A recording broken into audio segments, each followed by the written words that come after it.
comms up.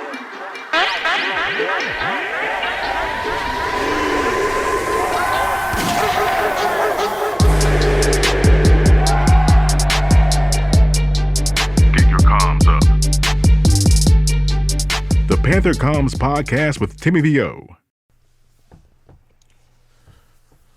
Hello, Panther fans. Timmy VO here with the Panther Comms Podcast, Monday in the Box. Bengals. There's really not much to talk about after looking through this box score. I don't know if you watched the game or not. I did not. So I have a completely different insight on this game since I didn't watch the game myself. All I'm going off of is the box score. I didn't even watch the highlights. I'm just looking at the box score. Now, the score of the game obviously shows that we were dominated. The box score explains how we were dominated. Now, granted, PJ threw 2 interceptions out of 10 attempts. So per 5 attempts, he's throwing a pick. I understand why he got pulled. Baker coming in garbage time doing what he did really doesn't say much.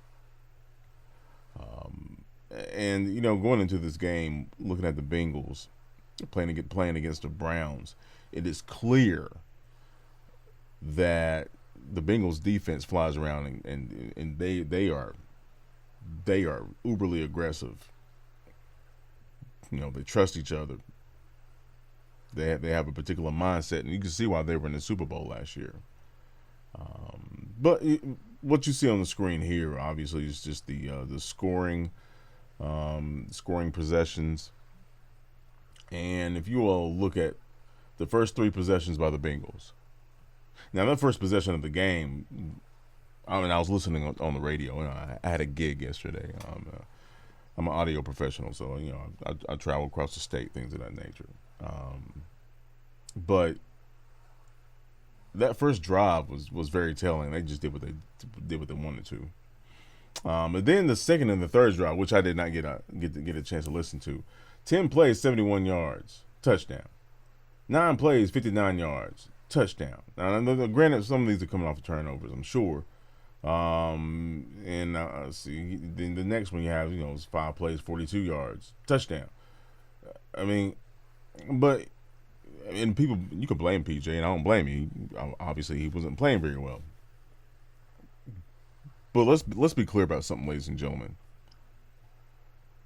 The Cincinnati Bengals made the Carolina Panthers one-dimensional by midway through the first quarter because their defense came to play and ours did not. That is clear as can be. Well, let's scroll down and I'll show you another segment here. I'm not going into detail about this, folks. When you get your ass handed to you like that, it's pretty obvious. But Mixon, 7 yards average. He had a 29-yard run, obviously, 4 touchdowns. Joe Burrow is very efficient.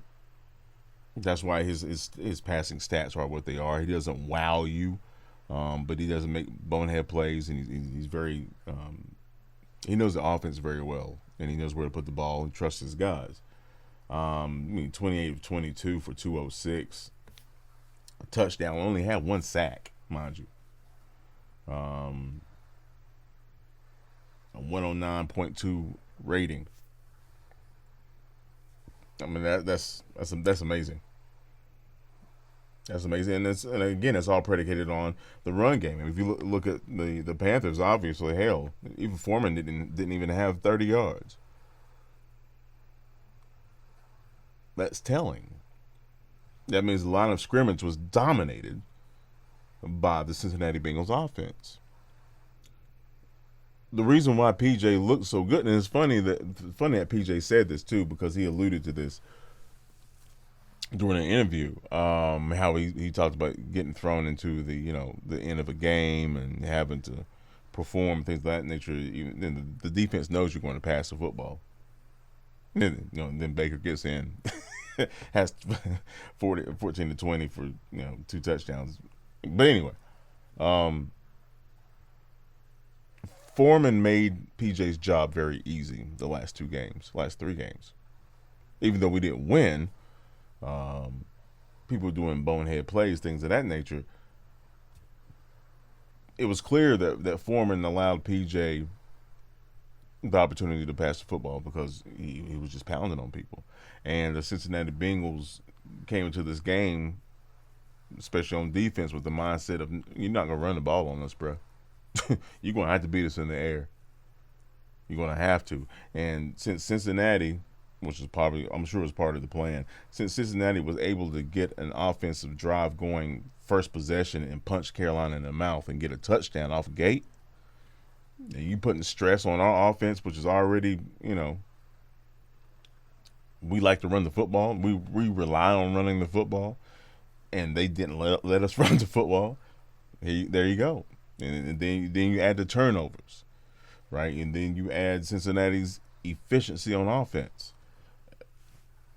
Man, I see why coaches got fired today. I see why coaches got fired today, because you can't get dominated like that and expect good things to happen at all. DJ Moore, 6 targets, 2 receptions. I mean, they schemed. I mean, it's clear as day. I mean, I don't even have to watch the game. They schemed this very well and executed, meaning Cincinnati. Their offensive efficiency was their defense. And that allowed their defense to be their defense. The same defense that got to the Super Bowl last year. For the most part. This is what happens. I don't know how many Panther fans thought they were going to come into this game and win this game. The Bengals were in the Super Bowl last year. Their quarterback was a starting quarterback for the Super Bowl, for a Super Bowl team. Super Bowl representatives. And there you go. When a good team plays a bad team, it is very evident. They dominated the line of scrimmage on offense and put absolute stress on our offense and allowed their defense to fly around. Scrolling down here to final team statistics. Oh, this is very telling. 19 rushing for first downs to our 4. We have 13 first downs in 4 quarters of football. So you're looking at 3.5. You can't get a half technically. So around 3 first downs per quarter. That is 15 minutes of football, and where you get 3 first downs. One, time of possession. We'll get to that in just a second. Time of possession is not your friend when you can't convert on third down, especially when your opponent is putting up points. You're screwed. Third down efficiency. Again, here we go. I think this is where I'm agreeing with folks on getting McAdoo the hell up out of there. Our third down. I understand the quarterback situation. I do, folks. But I mean,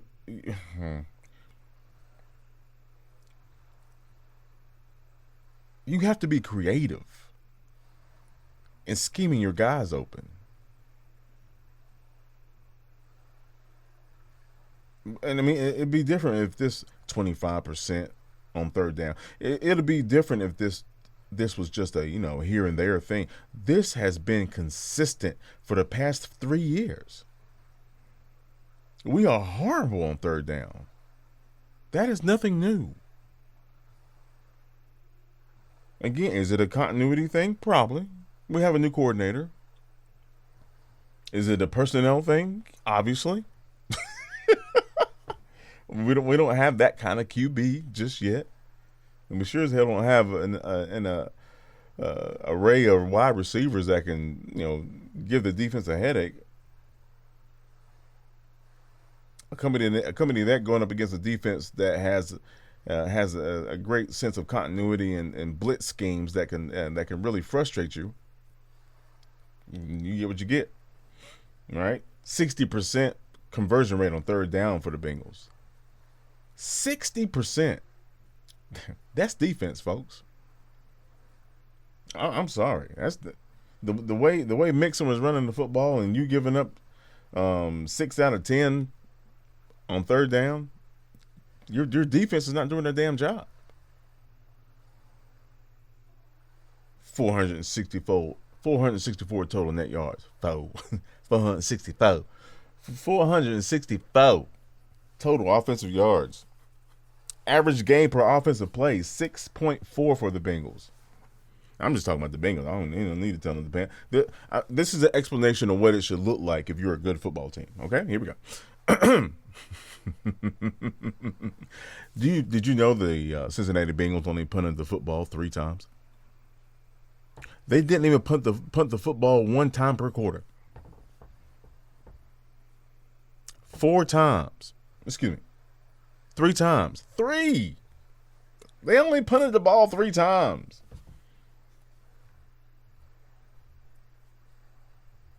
Three times. That's it. God mighty. They punted the ball more in Pee Wee League. But I digress. And again, the net yards passing. Joe Burrow only had 223 yards passing. It's not like he was airing it out like Rodgers. It's efficiency. Mighty. They just dominated us. This is really embarrassing. Well, we didn't have to rely on a kicker yesterday. That's a good thing. Moving on. Of course, turnovers. They have 5 rushing touchdowns. Wow. Their red zone efficiency is amazing. They got in the red zone 6 times, scored every time. They got a goal to go 4 times, scored every time.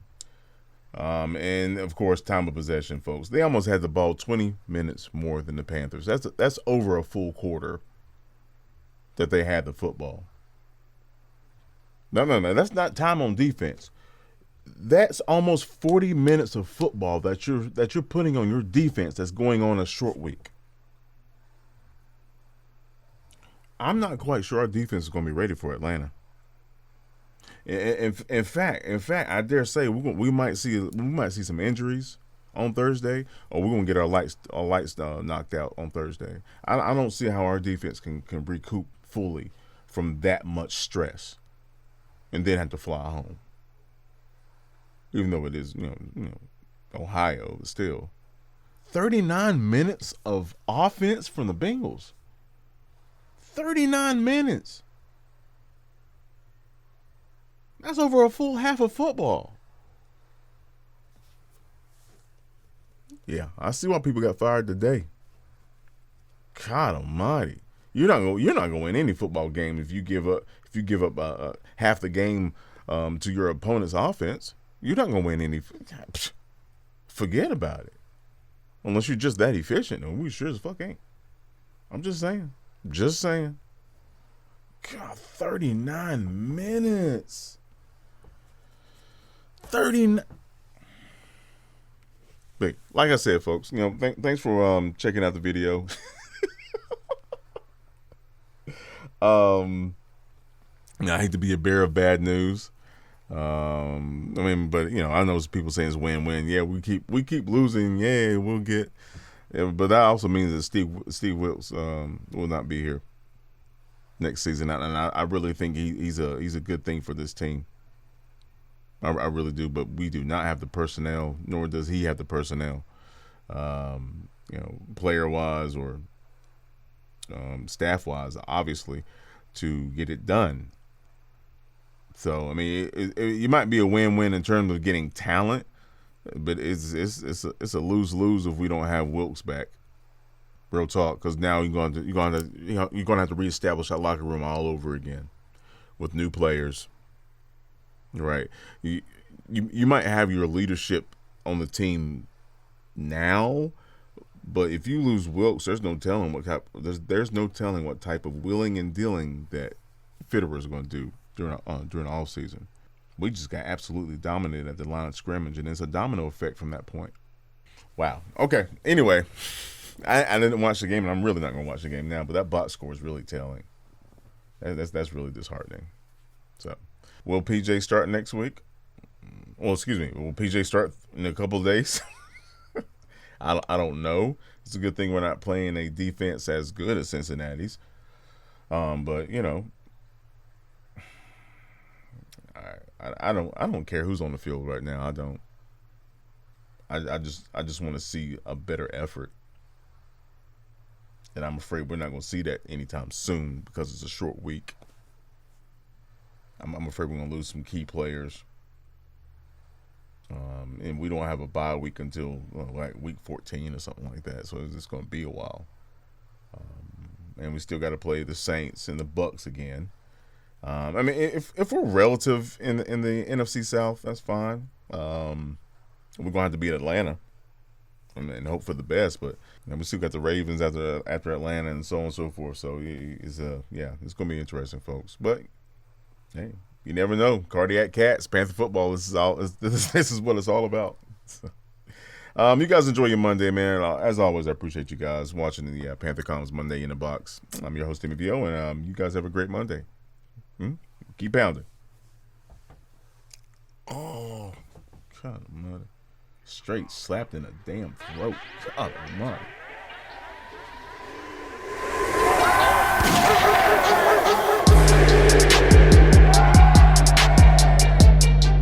Get your comms up.